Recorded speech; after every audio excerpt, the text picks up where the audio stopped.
Рахмат. Үчүнчү окууда болуп атат, колдойм, туура мыйзам. Бирок мен силерден суранат элем, урматтуу ички иштер министрлигинин өкүлдөрү, жетекчилигиңиздерге жеткирип коюңуздарчы. Анткени орун басарыңыз менен телефон менен сүйлөшүп, андан ары жолугуп кетти, мындай кайра байланыш жок болуп атат. Бул жерде мындай маселе болуп атат.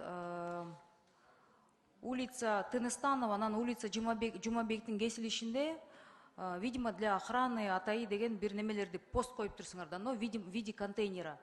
И менин колумда акт о нарушении, да, Газпромдун сотрудниктери келип, непосредственно газовый трубанын үстүндө, на подземном газопроводе үстүндө ошол охранный будкаңарды коюп коюп, нарушение давления, там среднее давление 4 метра в обе стороны. Ошол газопроводтун немесине мыйзамды бузуп коюп алып, ички иштер министрлигинин өкүлдөрү өздөрүңөр буссаңар, анан элдерден кантип мыйзамды талап кыласыздар? Мен ошону түшүнбөй атам. Бул боюнча целая петиция, митингдер өтүптүр.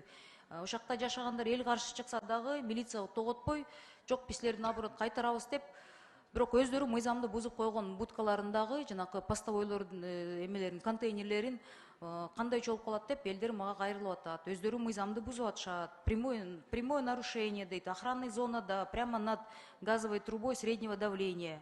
Бул деген эл аралык стандарттарга да жалпы мыйзамга туура эмес келет. Ошону жетекчилигиңизге жеткирип коюңуздар. Министр мырзага деген орун басары менен сүйлөшсөм, ооба жооп берем деп, андан ары жооп берген жок мага. Бул абдан мындай туура эмес, анан уят нерсе болуп атат да. Рахмат. Жооп бербей эле коюңуз жетекчилигиңизге. Сиз жооп бербейсиз, сиз буну чечпейсиз, бирок жеткирип коюңуздар. Рахмат. Рахмат.